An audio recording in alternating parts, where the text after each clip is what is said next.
gives you skills that maybe you wouldn't find elsewhere. And this isn't the work of our teachers, this isn't any schoolwork, this isn't anything we're forced to do, it's things we actually want to do.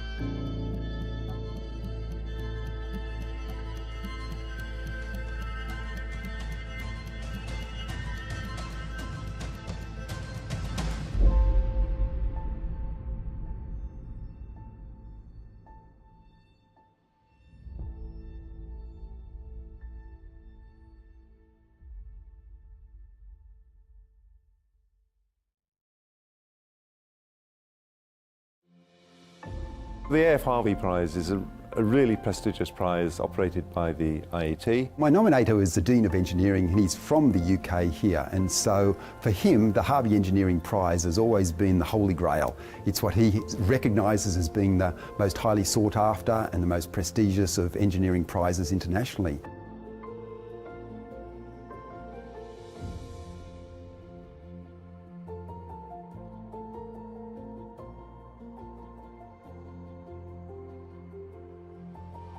I'm very thankful with the funding that comes with the A.F. Harvey Prize because it gave us additional resources to continue our work and to explore new, exciting research directions. Over the past 2 decades, my team developed technology to stimulate the spinal cord, which allows us to restore walking after paralysis.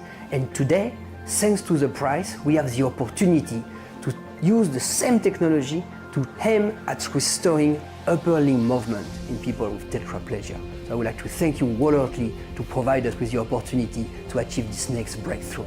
With the support of IET Harvey Research Prize, we will take this research further and particularly try to understand how we could apply smart materials to have dynamic control of those antenna performance. I obviously do feel extremely proud to have won the award, both for myself but particularly for my research team. I think it's fantastic to have our work recognised and gives us the opportunity to take it forward.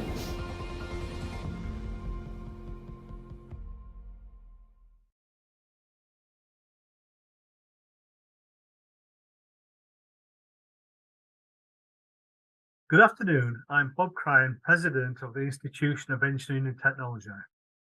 Welcome to this year's Harvey Prize Lecture, Practical High Brightness Far-Ultraviolet Light Sources, delivered by our incredible winner of the 2022 A.F. Harvey Engineering Research Prize, Professor John Travers. You just saw a short film showcasing some of our remarkable past winners of the prize who have all been achieving great things since winning the funding. The prize is an impressive sum of £350,000, set up in 2010 with a trust fund from the late Dr. Arthur Frank Harvey. It's awarded annually to phenomenal researchers working in radar and microwave, lasers and optoelectronics or medical engineering. Our search and selection panel looked globally for potential candidates, drawing on their expansive international networks to reward the most innovative workers in these fields. Professor Travers is a professor of physics at Heriot-Watt University, Edinburgh, and director of the laboratory of Ultrafast Physics and Optics. He is the 12th winner of the prize, and today we'll hear from him as he delivers his insightful lecture, and afterwards we'll have the chance to ask him some questions. Professor Travers creates new light sources with tailored and often extreme properties, and has made multiple significant contributions to ultrafast nonlinear optics. He is recognized as a pioneer of using gas-filled hollow waveguides for ultrafast frequency conversion, pulse compression, and supercontinuum generation. He invented the technique to produce the brightest tunable source of few femtoseconds vacuum ultraviolet light pulses worldwide, a foundational technology. The light sources Professor Travers develops range from very small for advanced industrial applications in the semiconductor industry and healthcare to very large installations at facilities for fundamental science. Congratulations, Professor Travers, on this well-deserved achievement. I'll be back with Professor Travers after the lecture, so get thinking of any questions and pop them in the chat. We'll try and answer as many as we can. Thank you.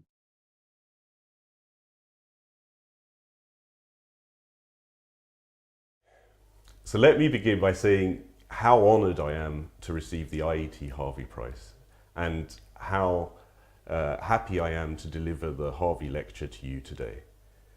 The work I'm going to be talking about is a collaborative effort from the Lupo Research Group here at Heriot-Watt in Edinburgh, and it is only by the combined effort of many talented, creative and extremely dedicated young scientists and engineers that we've managed to achieve the results that I'm going to share with you today. In the Lupo Research Group, we create new light sources. We create pulses of light from laser systems with tailored and customizable pulse duration, pulse shape and wavelength, which can be tuned for particular applications or even just to test the limits of the physics and measure our curiosity. By focusing these light pulses into a very small spot onto a material of interest, for example a molecule or a semiconductor wafer or a biological sample, we can interact with those materials, we can pump some new dynamics in them, we can probe those dynamics, and we can manipulate or modify them in some way. The far ultraviolet region of the electromagnetic spectrum is particularly interesting for that kind of interaction. So it lies at shorter wavelengths than the visible light, which we're familiar with from everyday life, and even beyond the near ultraviolet light, which we are familiar with from, for example, suffering from sunburn. The far ultraviolet spectrum extends down to about 100 nanometers in the vacuum ultraviolet, and it's really interesting for several reasons. The two that I'm most focused on and will use in our research and for the applications that we are targeting are the fact that the resolution of any optical system or the spot size that you can focus a laser pulse down to is proportional to the wavelength of light. So as we go to shorter and shorter wavelengths, we gain better and better resolution and we can focus and manipulate matter on a smaller scale. This, for example, is the reason that semiconductor lithography technology that we use to make the transistors in the microchips that are, for example, in our phones and computers, has had a continuous progression of going to shorter and shorter wavelengths. First the near ultraviolet, then the deep ultraviolet, and now even the extreme ultraviolet down at 13 nanometers. The other property of far ultraviolet light, which is particularly important, is the fact that it's really strongly absorbed by all matter. All molecules have ionization levels or electronic resonances in the far ultraviolet region, and that means that the light is absorbed quickly. We can drive dynamics very strongly with light pulses in this region, and we can also modify material on a very thin spatial slice, which means that we get great control over, say, material processing. There are many applications of far ultraviolet light as a result of these properties. We've spent a lot of time in the Lupo group looking at fundamental science applications. So this is where we take, say, molecular samples and we pump them with far ultraviolet light and look at the electronic or molecular dynamics or chemical reactions that result. But that's a research application which is of great importance to the health and well-being of humanity. For example, it leads in the end to the discovery of new drugs or the understanding of chemical processes important to many areas of life. But there are also industrial applications. The key one, as I've mentioned, is semiconductor lithography. So this is how we make our microchips. And not just the fabrication of the microchips, but also measuring how well we've made them, or the yield of the lithography process needs very advanced light sources in order to do that metrology and to understand how well the chips have been made. There are also very significant healthcare applications. So for example, laser eye surgery depends on far ultraviolet light. And I think as we've all become painfully aware over the last few years, there's a great need for new antimicrobial or antiviral techniques, and far ultraviolet light offers a chance to address that problem as well. I think it's well established in laser machining applications that going to shorter wavelengths leads to some advantages in terms of cutting, ablating, or processing metals and other materials, especially high transparency dielectric materials. It's my belief that using far ultraviolet light offers even further advantages that have been as yet undiscovered, and I think that's a particularly interesting research direction to take some of the far ultraviolet light sources that we've developed. When talking about light sources, it's important to consider various different properties of them. One of the most important is the brightness. So the brightness describes how well you can collect and refocus the light from a light source. So for example, if you take a light bulb which has isotropic emission in all directions with very high angular divergence and has quite a large source size, it's actually quite hard to refocus that. In fact, it's theoretically impossible to focus that light down to resolution limited spot size. So we don't take advantage of the short wavelength as well. On the other hand, very advanced laser sources with very nice mode properties and very low divergence, you can collect all of the light emitted from the source and refocus it to wavelength scale theoretical limited spot size. And in this way we can maximize the use of the power emitted by the source to reach very high intensities.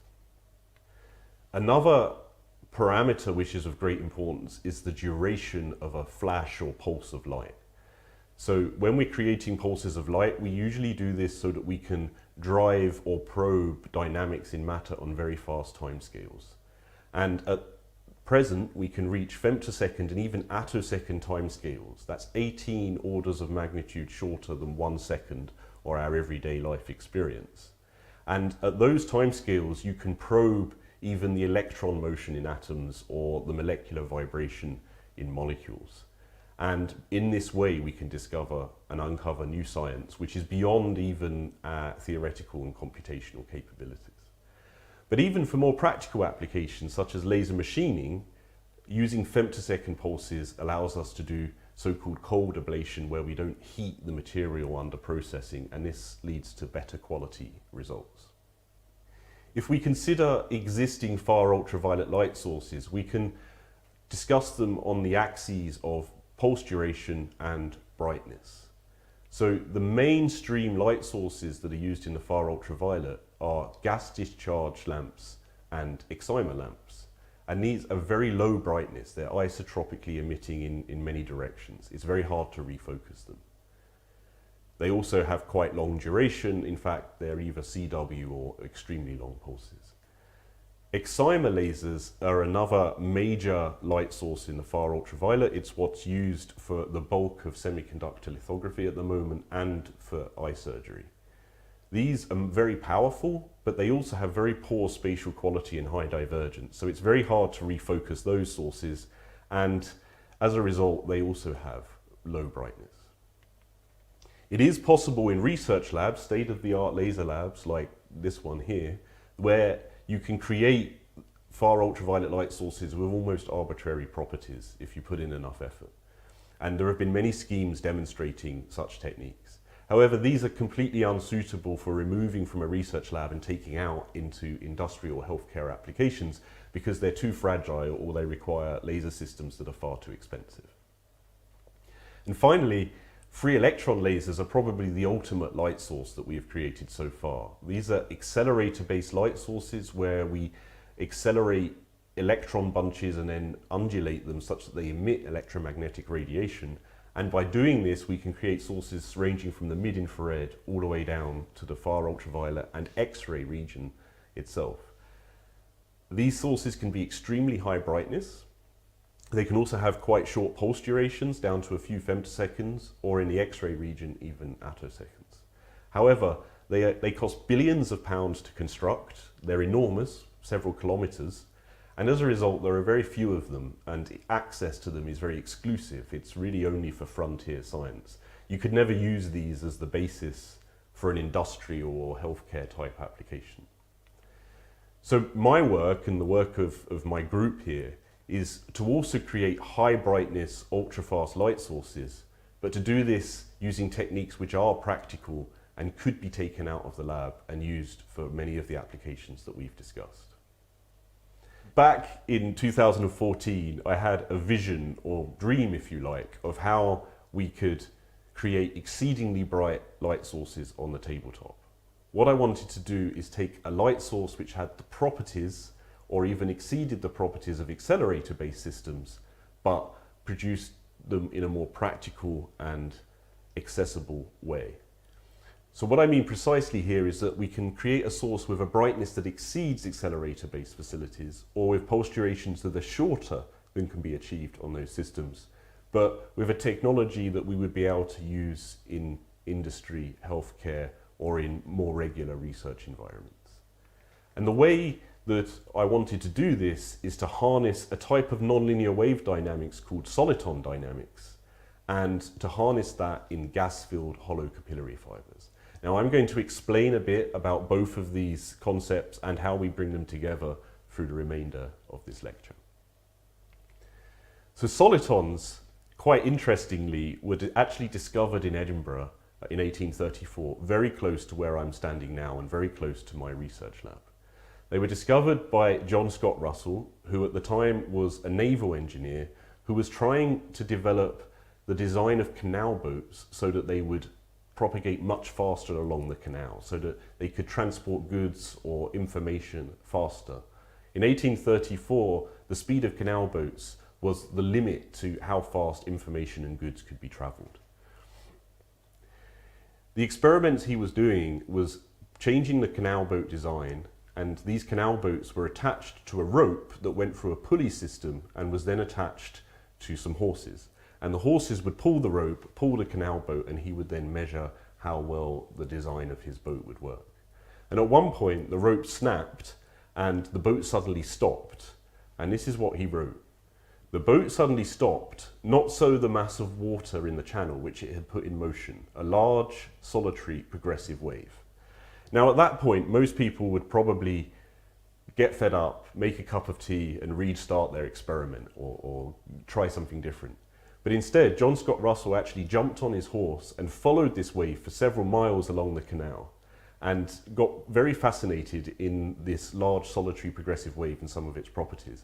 He ended up spending several decades studying them and built wave tanks in his garden in Edinburgh and elsewhere, and wrote many documents describing their properties. He actually did these experiments less than 1,000 meters from the research lab I'm standing in now, and from the research lab where we did most of our work and are still doing most of our work on optical solitons in hollow fibers. Unfortunately, John Scott Russell didn't receive much recognition for that work during his lifetime, but since then, in applied science, in physics, and many other fields of nonlinear wave propagation, solitons have become absolutely central to our understanding of how these systems behave. And in fact, solitons are everywhere. So they are in water waves, as first discovered by John Scott Russell. They are in optical fibers, as we use in our research here. But they also have been seen to observe in nerve signals, which are transported through the body, in Bose-Einstein condensates or matter waves, and even in atmospheric wave propagation. Solitons in optical fibers were first developed in the early 1970s on a theoretical basis, and then were actually demonstrated experimentally and proven in the early 1980s. And when we're talking about solitons in optical fibers, we're talking about what are called temporal optical solitons. Now, these solitons are formed by a balance between the nonlinearity that results due to the interaction of the light and the glass, and dispersion, which is the property of both the glass and the waveguide, which leads to the broadening of the pulse. And when you balance these two, you can form a soliton. So what I show here is a ultrafast wave packet, which represents an ultrafast laser pulse as it would propagate in vacuum without dispersion. So if you coherently sum the monochromatic plane waves as indicated, you see a short pulse that propagates through space and doesn't broaden in time, it stays short. However, this is not very interesting. It only propagates in vacuum, say in outer space or in vacuum chambers, but it won't propagate through any medium. If you use any medium at all, these pulses will experience a frequency-dependent refractive index, which means that the monochromatic plane waves that make up the wave packet each propagate with a different phase. And in doing so, the overall wave packet then disperses, as you can see here. So this broadens out the pulse in time, and it spreads and essentially disperses and dissipates. Nonlinearity is a different process, and in glass this results from the nonlinear intensity dependence of the refractive index. So as the intensity is increased, the refractive index changes. And this also leads to a variation in the phase between the different waves that make up the wave packet, and leads to a variation of the chirp, or the way that the frequencies are distributed throughout the pulse. And if you balance the nonlinearity with the right type of dispersion, then these two effects lead to an opposite chirp, and they completely balance out and cancel each other. And you get a propagating soliton that doesn't change in shape or form as it propagates through the fiber. In itself, this is perhaps, while fascinating, not that useful, because it doesn't actually alter the pulse. The pulse changes, it stays the same as it propagates through the fiber. But if you further increase the nonlinearity, some very fascinating dynamics occur. So I'm going to show an animation which shows what happens as you increase the soliton order n, which basically means we're increasing the nonlinearity whilst keeping the dispersion the same. And as you do that, what you see is that the pulse actually compresses in time and forms a short spike, and then periodically evolves, breaking up, compressing, breaking up again, and compressing in an evolution which has been called a breather because of this continuous variation in pulse structure. And for, in this case, an n equals 5 soliton, you see this beautiful periodic pattern. Now, these sorts of dynamics never actually happen in a real system. In a real system, we have additional contributions, higher order dispersion, higher order nonlinear effects, which break up this pattern of propagation. But this initial compression process, the initial point which shortens the pulse to this short spike, which is called soliton self-compression, always occurs.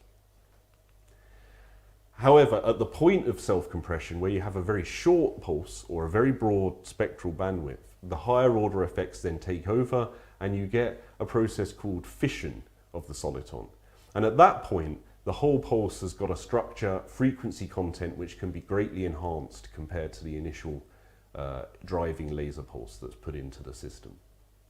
Now, these dynamics were fully explored during the 1980s in a whole range of pioneering papers. And it was my great privilege to spend my academic adolescence working with Professor Roy Taylor, who was one of the pioneers of this field, and learned some of his insights during that time.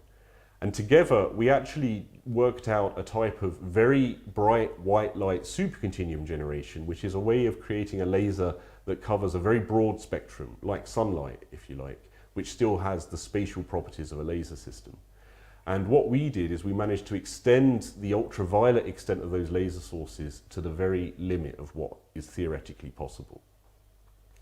However, in solid core nonlinear fiber optics, so that's fibers where the glass is in the core of the fiber and the light is propagating through the glass, you cannot reach the far ultraviolet spectral region.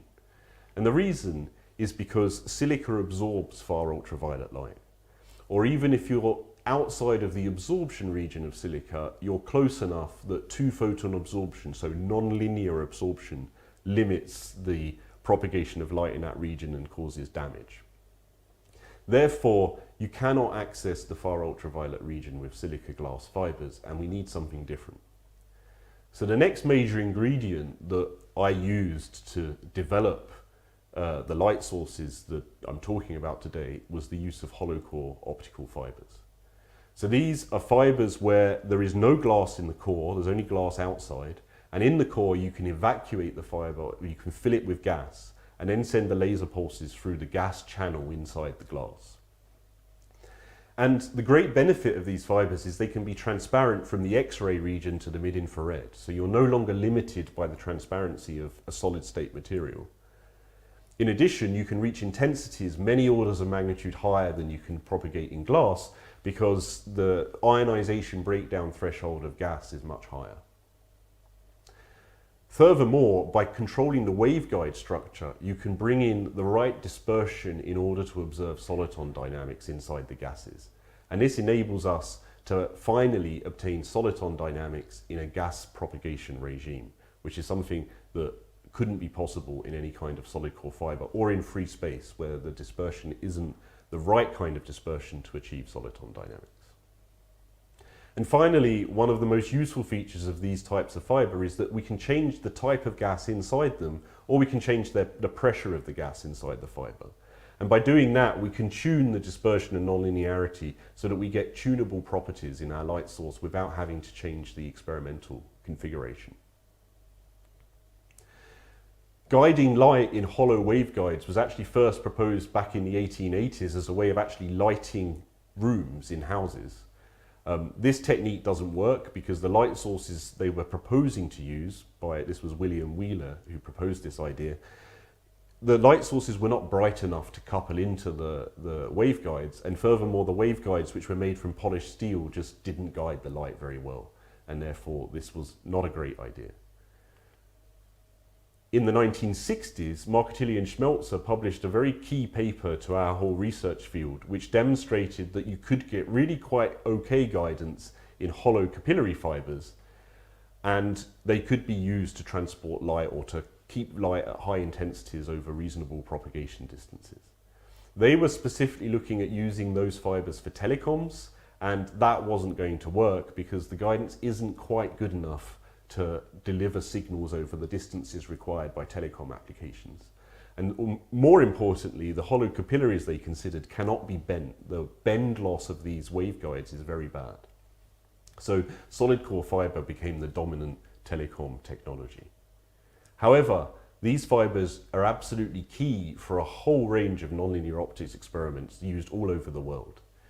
One of the key experiments is the experiments first demonstrated by Nizzoli, where he used gas-filled hollow waveguides to compress laser pulses.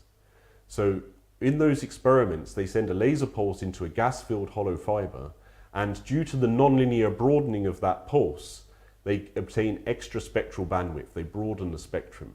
And when those pulses are taken out of the fiber, they can go through a dispersive delay line, for example, chirped mirrors or a prism compressor. And in doing so, we can compensate the phase induced by the nonlinearity and compress those pulses to a very short duration, a few femtoseconds, for example. This is a key technology that is used in ultrafast laser labs all over the world. However, in those experiments, the dispersion was given by the optics after the fiber, outside of the fiber, and therefore soliton dynamics weren't occurring. The fiber was used just for nonlinearity. Whereas in the experiments that I'm talking about today, we combine both the nonlinearity and the dispersion within the waveguide itself.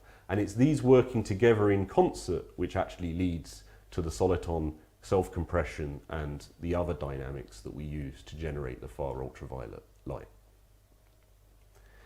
If we look at the parameters required to obtain soliton dynamics in hollow capillary fibers, so this is the gas-filled hollow fibers, there are a few considerations that we have to take account of.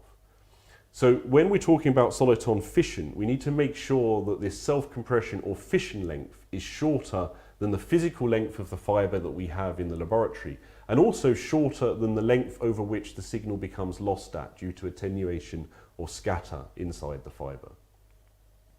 If you work this out for hollow capillary fibers, you get expressions like I'm showing here, which depend on a few key parameters. Firstly, it depends on the intensity of light that you put in the fiber. And this is limited, the maximum intensity is limited by the breakdown of the gas due to ionization. So we can't arbitrarily turn up the power and hence the intensity inside the fiber. There is a limit to that. Secondly, the pulse duration is important, how long the pulse is that we put into the system. And thirdly, and most importantly perhaps, is the core radius, so how big the waveguide is, which determines the contribution of the waveguide to the total dispersion of the system. Now the intensity is limited, as I mentioned, because of breakdown of the gas, and the pulse duration from laser systems is fixed based on what we can access from the sort of lasers that we can build or buy. Therefore, we need, in order to make the fission length small or manageable, we need to shrink the core size and make it smaller. Now, that's a problem because as you make the core size smaller, of course the fission length goes down, as I've indicated, but also the loss length, or the length over which attenuation builds up, goes down as well, and it goes down faster. The loss length depends on the cube of the core radius, whereas the fission length depends on the square. And you cannot beat this fact. Therefore, initially, we thought that soliton dynamics were not feasible in hollow core fibers. And in fact, if you do a plot of the fission length over different core radii and compare that to the loss length over different core radii, you see that the loss length is always shorter than the fission length. And what that means is that you always lose your pulse due to attenuation or scatter out of the waveguide before you actually get the self-compression or soliton dynamics you're looking for. An amazing solution to this problem was developed by Philip Russell, Jonathan Knight and Tim Burks in the mid-1990s, and they invented a whole class of new waveguides called microstructured hollow optical fibers. And I've shown some examples here. So these waveguides use a microstructure to modify the way the light is guided inside the fiber so that the loss can be greatly reduced. And one particular type of fiber, called an anti-resonant fiber, has particularly low loss and also particularly broadband guidance. And in that case, we can basically say that the loss length is infinite and it just doesn't play a role at all. So if we take these fibers and put them in an experimental setup, and I'm showing you an example of what that looks like now, you can put the ends of the fibers into gas cells, and through those gas cells you can evacuate the gas out of the fiber. So we remove the air, and then we can fill those fibers with argon or helium or any other gas that we choose. Then by firing the laser pulses into that fiber, they can undergo the nonlinear dynamics that we've been discussing. I'm showing an example photograph of what that looks like, and you can see the gas cells and the steel tube between them, which is where the fiber is held. Solitons in microstructured hollow fiber were first demonstrated in the early noughties in about 2003, and then subsequently developed by using a particular type of anti-resonant fiber called a Kagome lattice fiber at around 2010. It was another one of the great privileges of my academic career to work with Philip Russell at the Max Planck Institute for the Science of Light in Erlangen in Germany, where we really developed the foundations of the field of soliton propagation in hollow fibers filled with gases. And we studied a lot of different effects, from self-compression to plasma dynamics to the UV generation in those fibers. However, I'd like to come back now to the dream or vision I had in 2014, how we can really reach the very high brightness sources like we can get in accelerator-based systems on the tabletop. And in order to do that, we can't use the technique of shrinking the core size of the fiber and reducing the fission length in this way, because if we do that, we also have to reduce the power and energy we put in the system in order to make the intensity low enough not to destroy the gas. So if we revisit this, we realize we have to increase the core size of the fiber, and we want to return to the use of hollow capillaries, where if we get to such a large core size, the loss of it no longer matters, and the simplicity and scale of these fibers is what's really useful. So if we go back to the scaling rules that I showed you earlier and reconsider them, we're still limited by the intensity, so we keep this fixed. And now we've realized that actually we want to increase the core size and make this big. This is a big advantage to us because, again, the loss length scales with the cube of the core radius and the fission length scales with the square of the core radius. So if we make it big, we always make the fission length shorter than the loss length. It's always possible to do that. The two curves will cross for a sufficiently large core size. And what we have to do then to explore soliton dynamics is simply to make the pulse duration as short as possible going in, using some pre-compression techniques, as developed, for example, by the Nizzoli group, and make the fiber long enough to explore the soliton fission. And this is one reason why the laboratory that I'm standing in is so long and the optical table is so long, is so that we could make long fibers so that we could demonstrate the soliton dynamics inside them. And if you plot what the fission length and loss length compare, when you do that, you can see that for sufficiently large core size, we really can make the fission length less than the loss length. And this was a major insight that enabled the dream that I had in 2014 to be possible. So this is what it looked like in the laboratory when we first built it back in 2016. This is actually where I'm standing now, is right next to where this experiment was performed. And we managed to build the pre-compression system and then couple the extra short pulses we had generated into the second fiber where we generated the solitons. And this is what I looked like when it first worked. I think this photograph shows the excitement and happiness that results from striving to achieve some research direction for years and then finally seeing it happen in the lab. It's really a very exciting moment and one of the happiest days of my life. So what did we actually achieve? So the first thing we looked at was soliton self-compression dynamics. We took the 10 femtosecond pulses we had generated in our pre-compression stage, compressing our laser from 30 femtoseconds down to 10, and then we put those pulses into the soliton stage and looked at what kind of self-compression we could achieve, how that initial spike during the self-compression process, how short that could get. And we demonstrated that we could compress these pulses down to around about 1 femtosecond. And if you look at the electric field transient underneath the envelope of that pulse, it corresponds to around about 400 attosecond. These pulses are exceedingly short. They're amongst the shortest pulses ever demonstrated anywhere in the world, and they're certainly demonstrated in a system that is the simplest way of achieving these short pulses that has ever been demonstrated. And they're extremely useful, for example, for probing the very fastest dynamics of matter, but without shifting to the soft X-ray region, which is what's required for attosecond generation, for example, with high harmonic pulses, or the X-ray region required for free electron lasers in order to access these fast dynamics. So with these pulses, we can probe the motion of electrons in matter without ionizing it. We also demonstrated this self-compression process when starting with pulses in the mid-infrared up at 1800 nanometers, whereas our initial demonstration was in the near-infrared at 800 nanometers. And we also see this self-compression effect and the compression of the pulses to a sub-femtosecond field transient. But these pulses, while self-compressed, still exist in the visible near UV or near-infrared spectral range. And I promised you that I'd be talking about the far-ultraviolet. So how do we actually convert these pulses into the far-ultraviolet spectral region? We do this by using perturbed optical soliton dynamics. And by perturbed, what we mean is we add some of the additional ingredients to the fiber that we ignored when we were looking at the periodic soliton propagation earlier. So the key ingredient is third-order dispersion, but there are other important effects such as self-steepening and higher-order dispersion as well. The first demonstration or the first proposal that this would lead to something interesting was actually in this paper I'm showing from 1986 by Menyuk and Wai. And they demonstrated the emission of a resonant dispersive wave, which is the little peak on the bottom of the figure that shows you just this little structure that can be emitted if you include the perturbations in the nonlinear propagation dynamics. It looks like quite a small effect. So is this really a good technique to use for frequency conversion? What I'm going to show you now is another animation which illustrates the time frequency content of the laser pulse as it propagates through the fiber when we include these perturbations. Okay?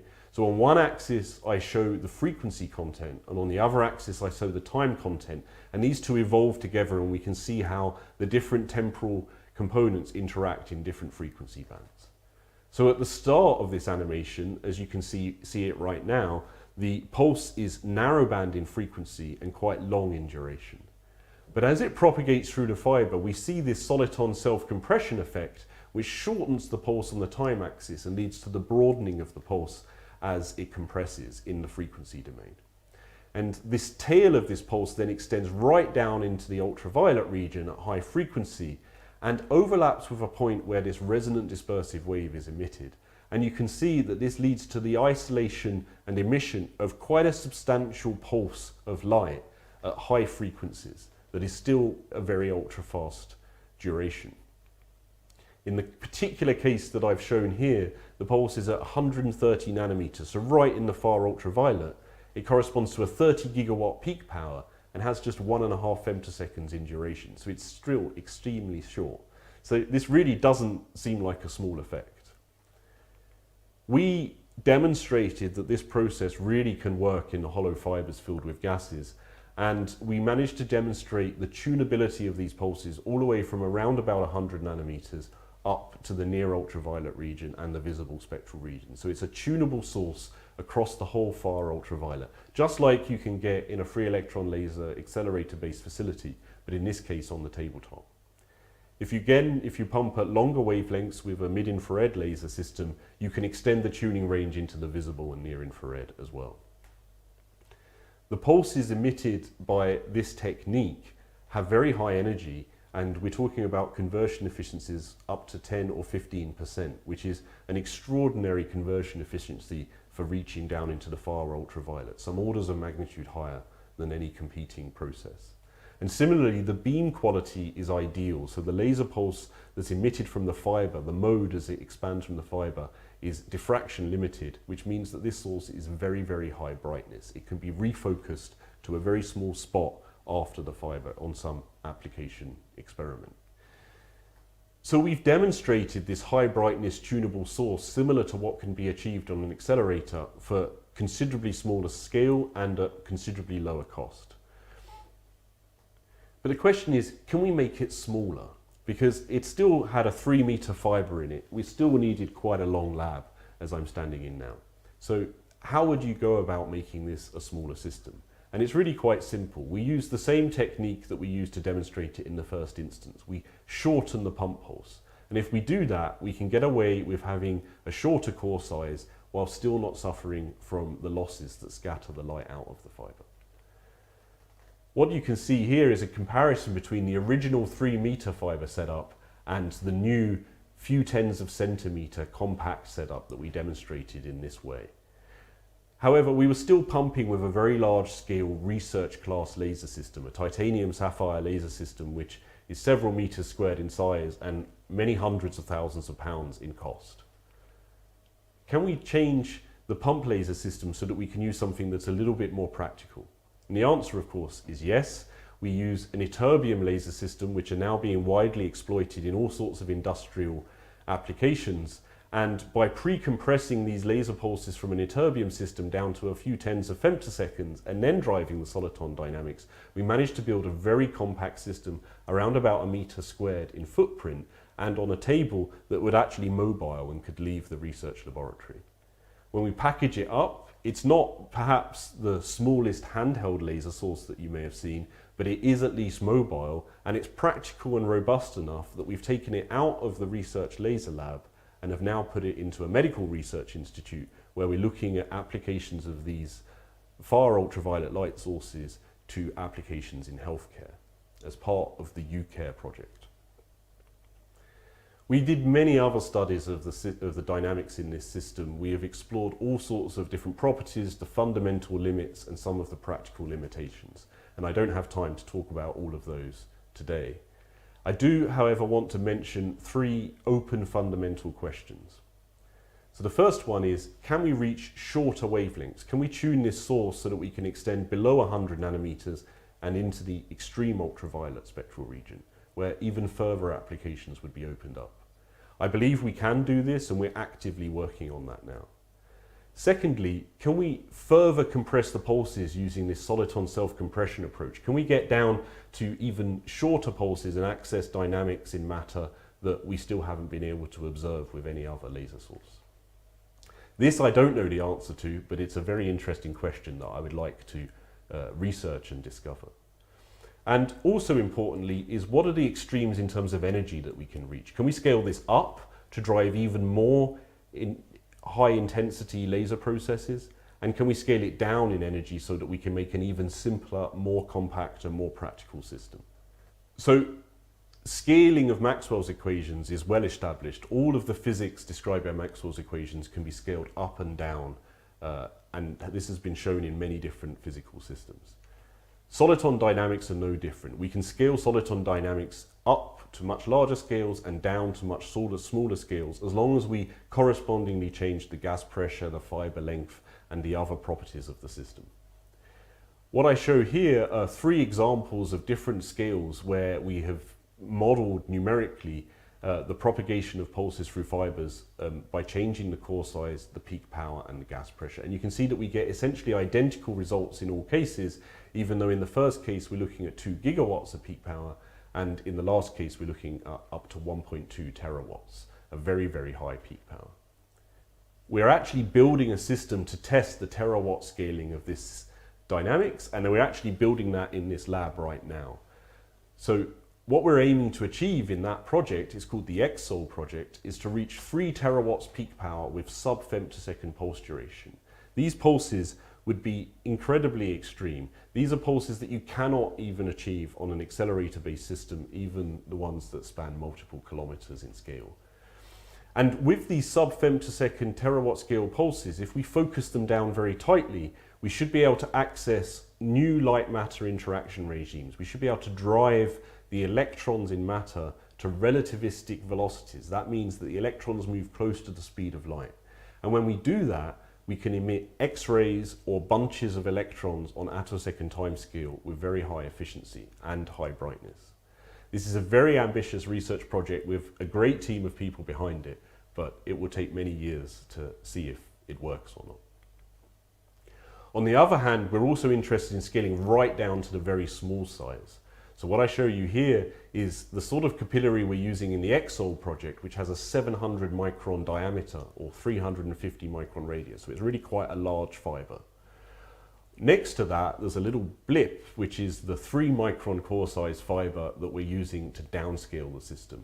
If I magnify it up, you can see the 3 micron core, and you see that in this instance, I'm having to use an anti-resonant fiber to combat the losses that occur in hollow capillaries for very small core sizes.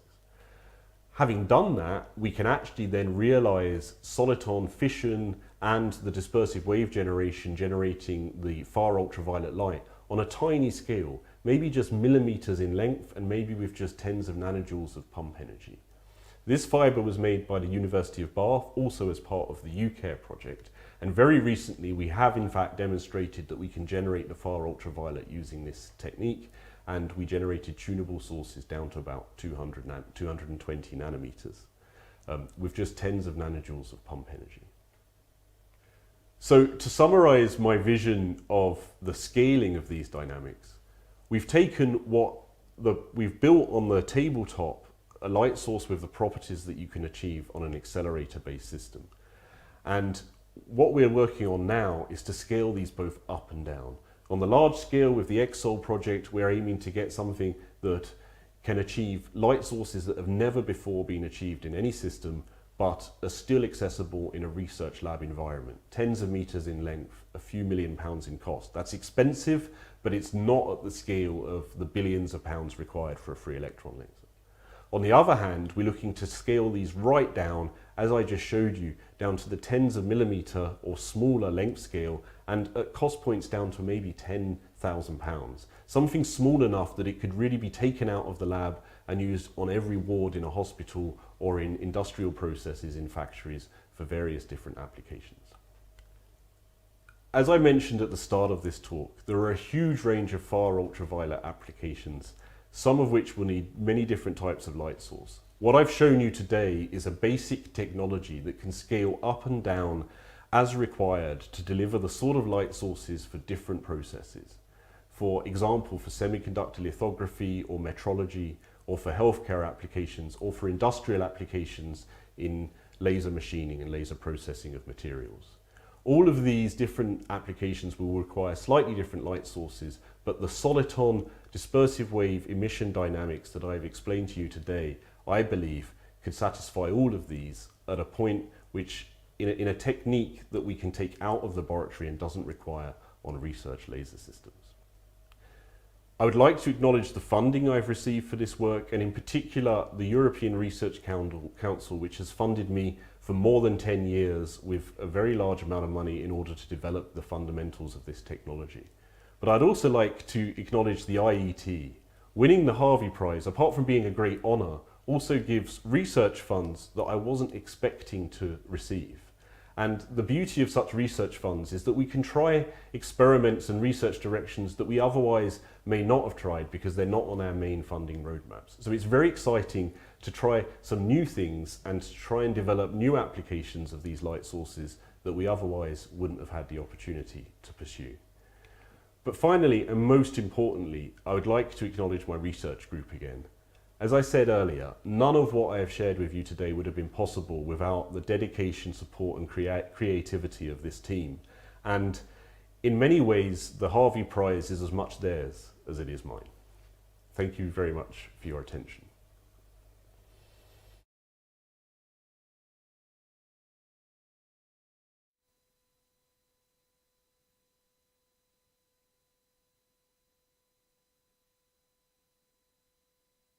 Well, what an amazing lecture. Thank you very much, John. And I think everybody can see firsthand why you're such a wonderful recipient of the AF Harvey Prize, which I have here in front of me. And what an incredible object it actually is. So well done. Absolutely fantastic achievement.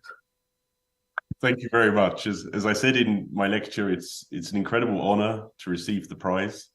But I think one thing I would like to say is that, you know, in research academia, in research environment, we work really hard day to day in the lab. We try and publish our results. We try and work really hard to develop new things. And sometimes we get lost in the weeds, and it's very nice to get a pat on the head, to get a bit of recognition. It's great for the group, for the morale, to just see that what we're doing is valued by someone. So I really appreciate this award. Thank you very much.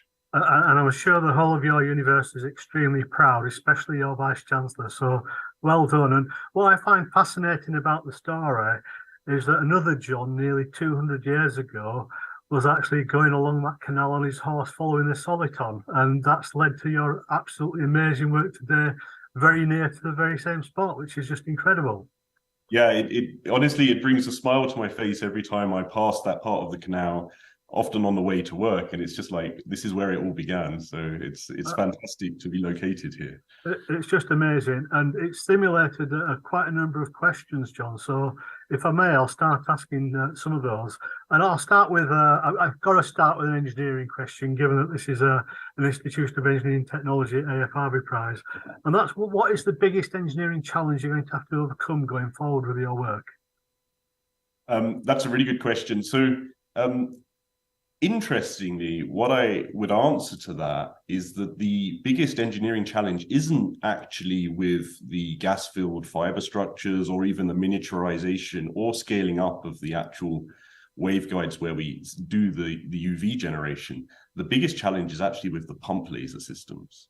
Okay, so if we were to miniaturize this system, and as showed at the end of my lecture, we've managed to go down to just a few microns in core size and a few millimeters in length, that's still pumped by quite a large scale laser system. And if we really want to, you know, get the benefit of that miniaturization so that we can take these sources into the outside world, we need to actually put in quite a lot of work into miniaturizing the pump lasers that are still required to drive those dynamics, because we still need short pulses with quite high energy.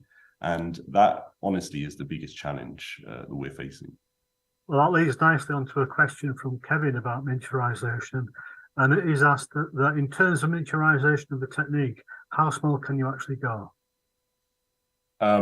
So again, that depends a little bit on what exactly we're asking about. So I think on the fiber side, my feeling is that we're close to the limit. That's always a dangerous thing to say when you're doing research, is that you can maybe discover some new technique or new way of doing things that lets you go smaller. But I think once you get to a few microns, you're getting close to the wavelength, the actual wavelength of the light you're pumping with, and it's very challenging to go smaller than that.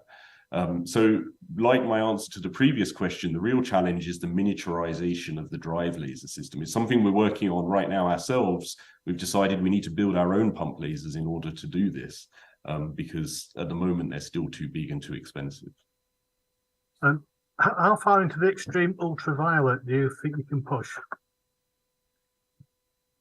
That is a good question. I think at the moment we've reached down to about 105 nanometers, so just on the edge of what I was describing as the far ultraviolet. I think we've worked out quite rigorously a solution to get down to around about 85 nanometers or so. And that doesn't sound like a huge distance further, but it's actually quite a huge frequency upshift from the limit at the moment. Beyond that, it becomes a little bit of speculation. So it really depends on how this process interacts with the gas when you're getting very close to the electronic resonances.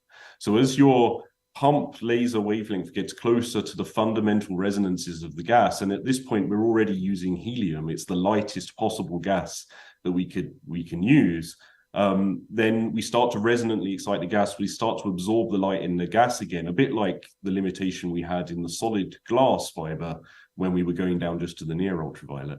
And it feels to me that that's probably a fundamental limit.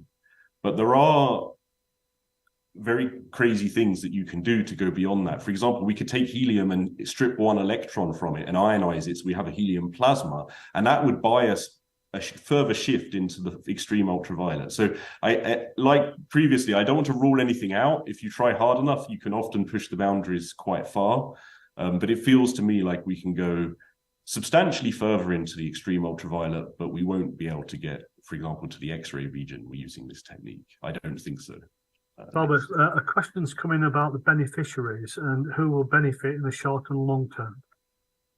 So in the short term, at the stage of development we're at, I believe that the main beneficiaries are research, other scientists that are trying to do science, not laser scientists like myself, but people that are trying to look at chemistry and biological systems and really need these light sources to do their discovery science. The sort of people that might have gone to a synchrotron, for example, in order to do that, could maybe do it in their own lab. And we're actually building systems like ours all over the world in research labs for people to use these sources to do that sort of science. That's in the short term. In the medium term, I believe that high-tech industry can adopt this. So I believe, for example, big players in the semiconductor lithography sector who use extraordinary light sources to make extraordinary microchips, for example, they're ready to adopt very advanced light source technologies before they've been fully matured, right? They have a long roadmap where they can really start integrating these systems. And I think the longest term beneficiaries, but also potentially a huge beneficiary, is the healthcare technology sector. Everything takes quite a long time to get into healthcare because it has to be robust and proven, economical, and also safe. So that's a longer time scale. But I think in the long term, this could be one of the biggest impacts of the sort of research that we're doing. There's a question about the gas that you use. Can you tell us a little bit more about the gas used in the technique?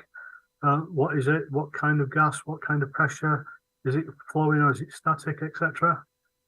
Yeah, so in these fibers, we've actually tried lots of different gases. You can fill them with all sorts of different gases and observe various different effects. The best gases that we think for using just for the ultraviolet generation are really the noble gases. And in particular, if you want to go to the extreme or very far ultraviolet, you need to use helium. Simply because you can put the most intensity in and it's the most transparent gas that we have. For other dynamics, and there's lots of other interesting things you can do, you can use molecular gases and other things like that, but that's a bigger topic.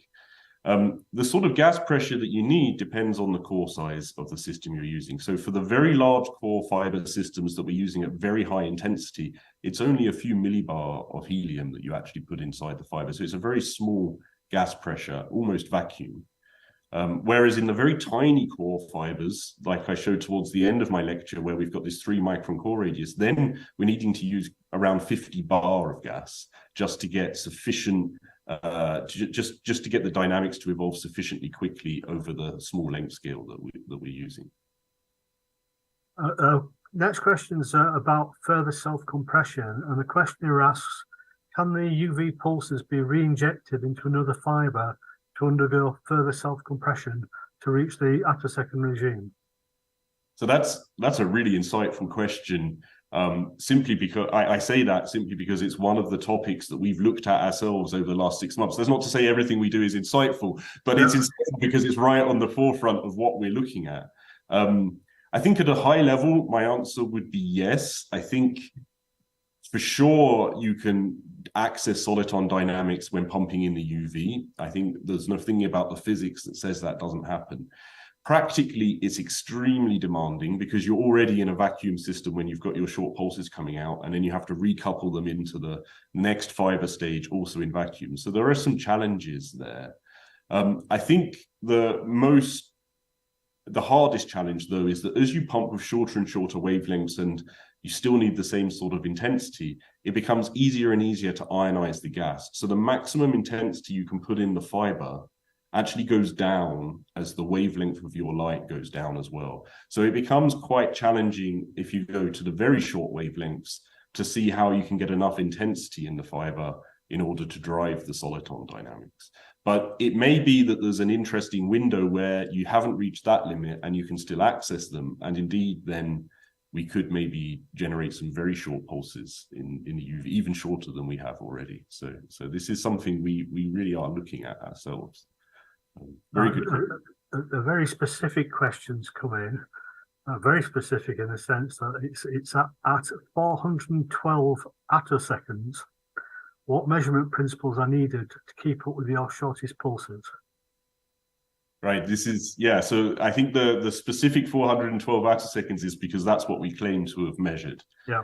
And I use claim there for a very good reason. Okay, so actually the work involved to build the system and to construct it and even to fund it was considerably easier than the work required to actually measure that pulse. Right, so it was actually much easier to generate this extremely short pulse than it was to characterize it.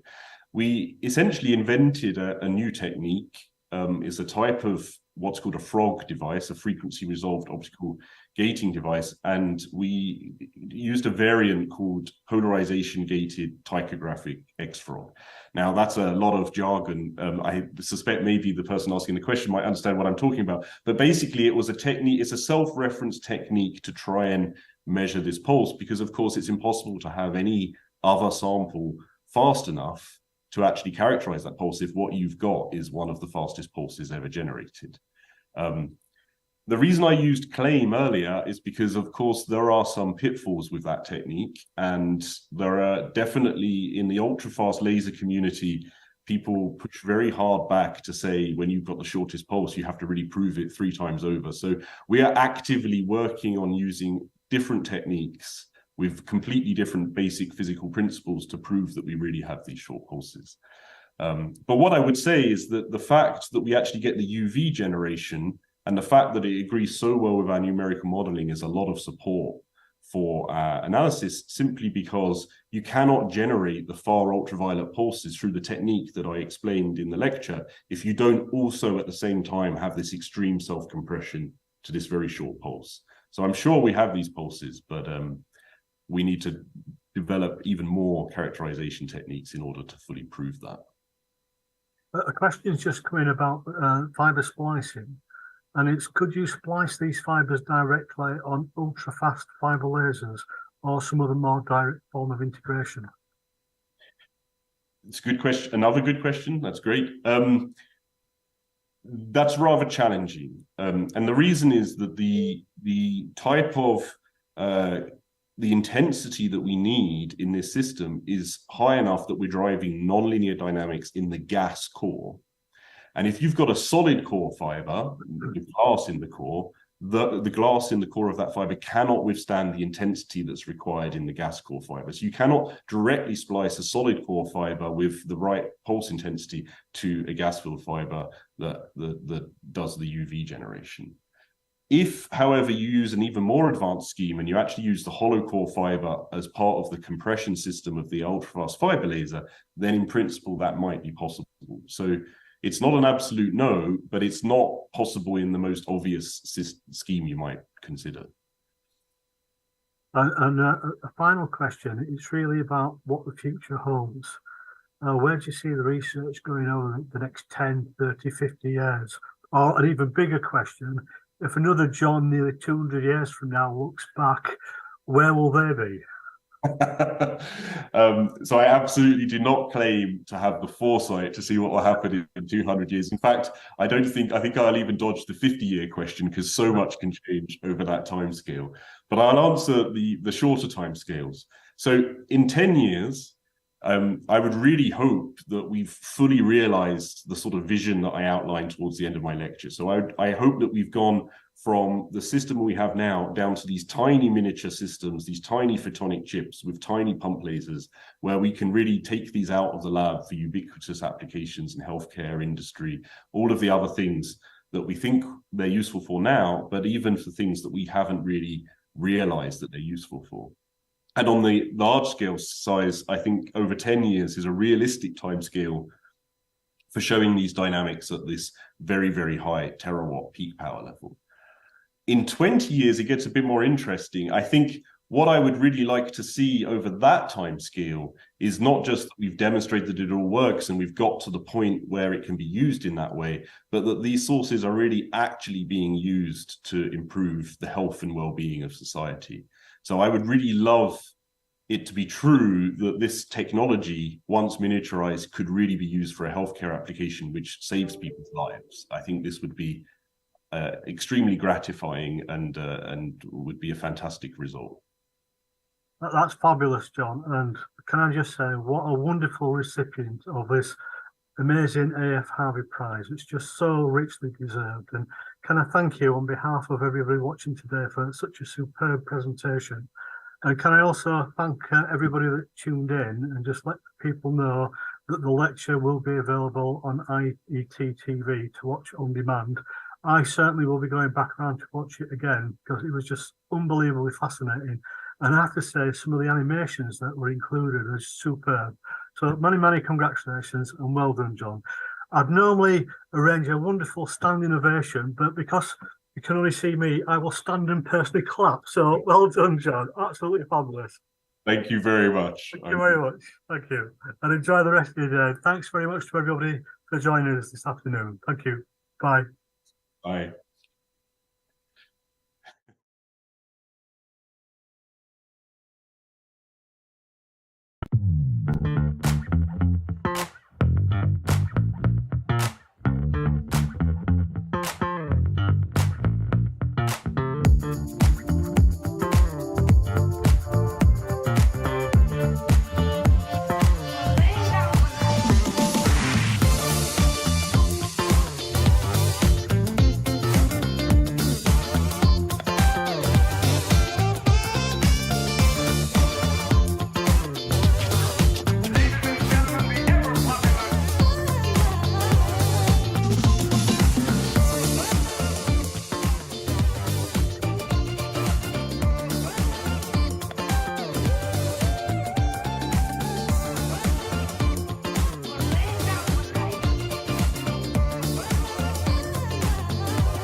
Oh, you have your way, and it's making me weaken.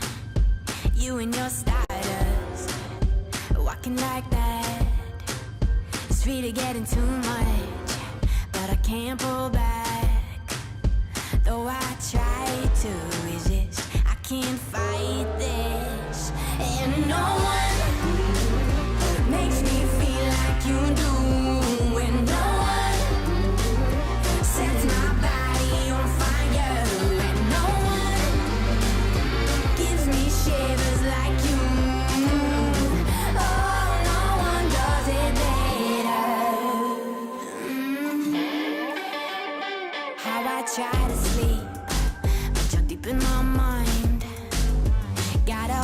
of me. When I'm awake, I'm all blind. You and your magic, like infinite power. God knows I try to resist, but you're pulling me closer. Oh, I gotta stay away, but you won't let me.